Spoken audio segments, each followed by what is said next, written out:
अब ट्रैफिक चालान से बचना नामुमकिन होने वाला है, क्योंकि अगर आप दिल्ली में गाड़ी चलाते हैं या अपने काम के सिलसिले से आते हैं तो ये खबर आपके लिए बेहद ज़रूरी है। दिल्ली में ट्रैफिक सिस्टम को पूरी तरह बदलने की तैयारी हो चुकी है और दिल्ली सरकार जल्द ही सेंट्रल मोटर व्हीकल रूल 1989 यानी 1989 का ये नियम लेकर जो नए बदलाव हुए हैं उसे लागू करने जा रही है और इसका सीधा असर ड्राइवर पर पड़ने वाला है। अब तक क्या होता था? अब तक ये होता था कि कई लोग चालान कटने के बाद उसे नज़रअंदाज कर देते थे या फिर सीधे कोर्ट पहुंच जाते थे, लेकिन अब ऐसा करना आसान नहीं होगा। नए सिस्टम के चलते पूरी चालान प्रक्रिया डिजिटल होगी और हर केस के लिए एक तय समय सीमा निर्धारित की जाएगी। यानी अगर आपने ट्रैफिक नियम तोड़ा है तो चालान से बचना लगभग नामुमकिन होगा आपके लिए। सबसे बड़ा बदलाव यह है कि अब बिना तय प्रक्रिया फॉलो किए सीधे कोर्ट नहीं जाया जा सकेगा। यानी पहले आपको डिजिटल सिस्टम के जरिए चालान का निपटारा करना होगा, तब आप कोई स्टेप ले सकते हैं। और अब इसमें सरकार का कहना है कि इससे न सिर्फ प्रक्रिया तेज होगी बल्कि पारदर्शिता भी बढ़ने वाली है। लेकिन सवाल ये है कि क्या इससे आम लोगों को राहत मिलेगी या परेशानी बढ़ेगी? क्योंकि एक तरफ जहां ये सिस्टम सड़क सुरक्षा को मजबूत करेगा और नियमों का पालन बढ़ाएगा, वहीं दूसरी तरफ जो लोग समय पर चालान नहीं भरेंगे उन्हें ज्यादा सख्त कार्रवाई का सामना करना पड़ सकता है। आइए आपको पहले बताते हैं कि क्या है सेंट्रल मोटर व्हीकल रूल 1989। अगर आप गाड़ी चलाते हैं तो इस एक्ट को, इस नियम को जानना और समझना आपके लिए बेहद जरूरी है। आसान भाषा में कहें तो ये भारत के ट्रैफिक और वाहन से जुड़े डिटेल नियमों की रूल बुक है, जो बताती है कि सड़क पर क्या सही है और क्या गलत है। ये नियम मोटर व्हीकल एक्ट 1988 के तहत बनाए गए हैं ताकि सड़क पर सुरक्षा, व्यवस्था और जिम्मेदारी बनी रहे।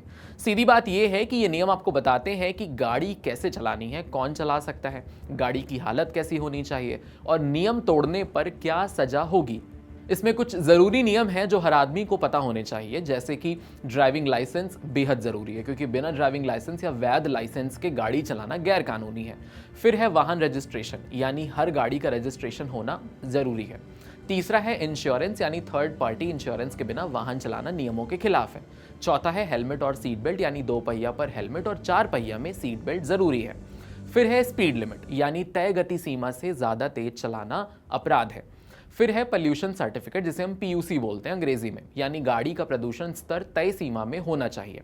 और आखिर में नशे में ड्राइविंग, यानी शराब या नशे की हालत में गाड़ी चलाना सख्त मना है। इन नियमों का मकसद सिर्फ चालान काटना नहीं है, बल्कि आपकी और दूसरों की जान बचाना है। हर साल हजारों सड़क हादसे सिर्फ लापरवाही की वजह से होते हैं और इन्हें रोकने के लिए ये नियम बनाए गए हैं। तो अगली बार जब आप सड़क पर निकलें, याद रखिए कि ये नियम बोझ नहीं है बल्कि आपकी सुरक्षा की ढाल है। इन्हें फॉलो करना सिर्फ कानून नहीं बल्कि आपकी जिम्मेदारी है, क्योंकि अब चल जाएगा वाला रवैया नहीं चलेगा। हर चालान रिकॉर्ड में होगा और हर देरी ट्रैक होगी और हर उल्लंघन का जवाब देना पड़ेगा। तो अगली बार जब आप सड़क पर निकले, नियमों को हल्के में मत लीजिए, क्योंकि अब सिस्टम भी स्मार्ट हो चुका है। क्योंकि अब बार बार ट्रैफिक नियम तोड़ना आपकी गाड़ी और लाइसेंस दोनों पर भारी पड़ सकता है। अगर आप सोचते हैं कि चालान कट गया तो बाद में देख लेंगे, अब ये वाली आदत आपको बदलनी पड़ेगी। दिल्ली में लागू होने जा रहे नए नियमों के तहत ट्रैफिक सिस्टम पूरी तरीके से बदलने वाला है। अब अगर कोई व्यक्ति एक साल में 5 या उससे ज्यादा बार नियम तोड़ता है तो उसे सीरियस ऑफेंडर यानी गंभीर उल्लंघन करता माना जाएगा। इसका मतलब साफ है कि आपका ड्राइविंग लाइसेंस सस्पेंड या फिर रद्द कर दिया जा सकता है। यानी बार बार गलती अब सीधे बड़ी सजा में बदल सकती है। और सिर्फ इतना ही नहीं, अब चालान की पूरी प्रक्रिया डिजिटल होने जा रही है। सेंट्रल मोटर व्हीकल रूल 1989 के तहत पुलिस या अधिकृत अधिकारी फिजिकल और इलेक्ट्रॉनिक दोनों तरीके से चालान काट सकेंगे। सड़कों पर लगे कैमरे और डिजिटल निगरानी सिस्टम हर तरीके से मूवमेंट पर नजर रखेगा और जैसे ही कोई नियम तोड़ा गया तुरंत ऑटोमेटिक ही चालान जनरेट हो जाएगा। ये चालान 3 दिन के अंदर आपके मोबाइल पर पहुंच जाएगा और 15 दिन के भीतर घर पर फिजिकल नोटिस भी मिल जाएगी। अब सबसे बड़ा सवाल है कि अगर आपको लगता है कि चालान गलत है तो क्या करें? इसके लिए भी समय तय कर दिया गया है। आपको 45 दिन का वक्त मिलेगा, या तो जुर्माना भर दीजिए या फिर ऑनलाइन पोर्टल के जरिए सबूत के साथ इसे चैलेंज कर सकते हैं। लेकिन अगर आपने इस दौरान कुछ नहीं किया तो सिस्टम अपने आप मान लेगा कि आपने गलती स्वीकार कर ली है। इसके बाद अगले 30 दिन के भीतर जुर्माना भरना अनिवार्य होगा और अगर तब भी आपने भुगतान नहीं किया तो मुश्किलें आपके लिए और बढ़ जाएंगी, क्योंकि फिर रोजाना इलेक्ट्रॉनिक नोटिस भेजे जाएंगे और आपकी गाड़ी से जुड़ी सभी सेवाओं पर रोक लग सकती है, जैसे tax payment, driving licence update, वाहन का रजिस्ट्रेशन, सब कुछ बंद हो जाएगा।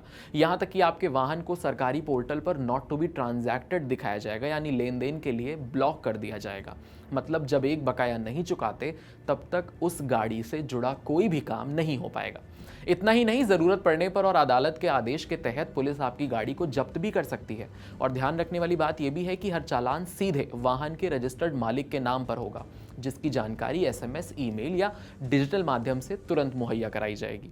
तो अब साफ है कि यह नया सिस्टम सिर्फ चालान काटने के लिए नहीं बल्कि लोगों को जिम्मेदार बनाने के लिए लाया जा रहा है। अब देख लेंगे वाला रवैया नहीं चलेगा, क्योंकि हर गलती रिकॉर्ड होगी और हर देरी का हिसाब देना पड़ेगा। फिलहाल काम की खबर में इतना ही। मिलेंगे कुछ और खबरों के साथ जिनका सीधा ताल्लुकात होगा आपसे। आपके साथ मैं हूं वात्सल्य सारथी का सौधन, और कैमरे के पीछे मेरा साथ दे रहे थे विमल जी। ऐसे ही अमेजिंग एक्सप्लेनर्स देखने के लिए कड़क के YouTube चैनल को सब्सक्राइब करिए, फॉलो करिए इंस्टाग्राम पर और देखते रहिए कड़क।